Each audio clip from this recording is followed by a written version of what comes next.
Hi, my name is Kendall and I graduated from Whitman College in 2018.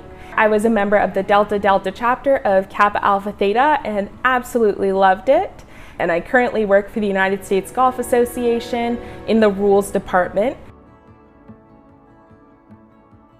When I got to Whitman, my first year of college, I was feeling very anxious, very hesitant, and very unsure of where I stood with my faith. And that continued to kind of be tumultuous as I walked around a campus with a bunch of smart students and brilliant professors who were all telling me that they didn't share my Christian faith. And so that was really confusing for me. I really struggled to feel like I was a smart person and still believed in God because all of the smart people around me were telling me that that's not something that they believed in. Throughout my first semester, I was really having kind of a tough time with navigating my faith on this college campus full of really bright minds. And fortunately for me, I got involved in Greek IV when a friend of mine who lived in my first year of residence hall chose to invite me to a Greek women's Bible study that she had been going to. So when I joined my sorority Kappa Alpha Theta, I felt like I had found sort of my first home, and an extension of that ended up being that Greek women's Bible study where Abigail first invited me to join in with what her big was leading and just a few women who wanted to get together and study the Bible and learn together and talk about our experiences. My sophomore year at Whitman, I ended up being convinced to go to Greek conference in Indianapolis, which was an absolute shock to me in hindsight because it was February and freezing, and I am meant for the sun and did not belong in Indianapolis in February, but somehow they got me there. I'm really glad that they did because it ended up being a pretty transformational experience. Going into it, I was still in that space of questioning my faith, questioning whether or not I was smart because I had faith, and whether or not that was what I actually believed in or where I actually fit.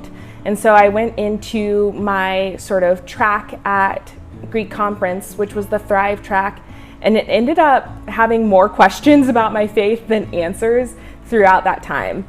And I sat next to people who also shared kind of some of the similar feelings that I was feeling being in college around a bunch of smart people who didn't believe.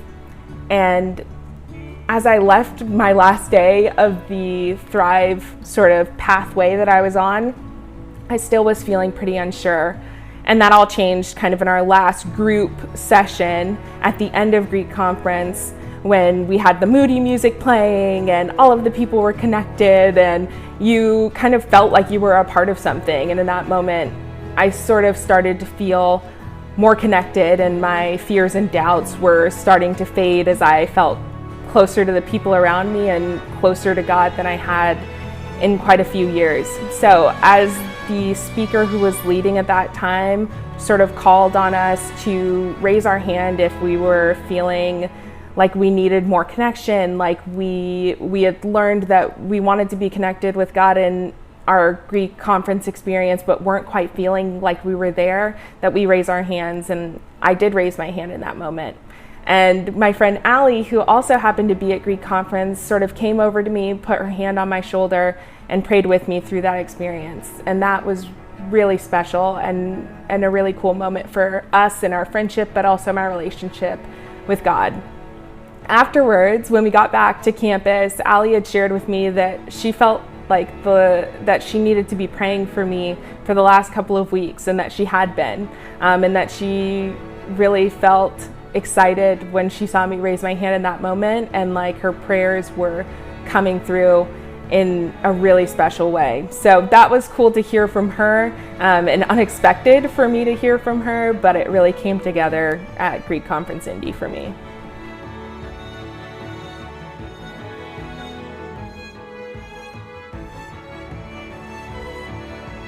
That did not go as planned.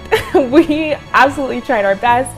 We stood up in chapter meetings and invited people to come, and we stood up in other organizations' chapter meetings and invited people to come, and we invited people individually. And on some occasions we had a few women come, but honestly, it was really discouraging. It was really sad to see what had been such an essential part of my experience at Whitman and my experience with my faith not sort of resonate with people as I invited them to come in the same way that Abigail had invited me, and I just didn't quite know what was wrong. So that was really hard. But Abigail and I kept trying. We ended up doing Bible study together, the two of us, every Friday, and invited people to join us if they wanted to, even though that kind of rarely ended up being the case. That was a really special thing for our relationship, and for us to be able to connect over reading the Bible and doing that together was kind of an irreplaceable experience, and I honestly wouldn't change it, even though I felt discouraged and sad about it not being what I hoped it would be. It ended up being just what I needed.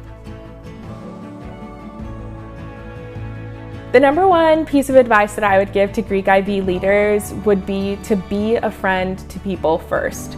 I think it's really hard to invite someone into something new where they're feeling uncomfortable or hesitant or unfamiliar if they're not your friend and if they don't feel connected to you.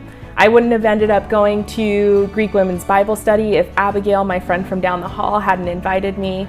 And I think that friendship was central to getting me there. So I'd encourage you all to connect with your friends, even if they're busy, even if they have other things going on. They're going to be a lot more likely to come and join you and to share that experience with you if you're their friend first.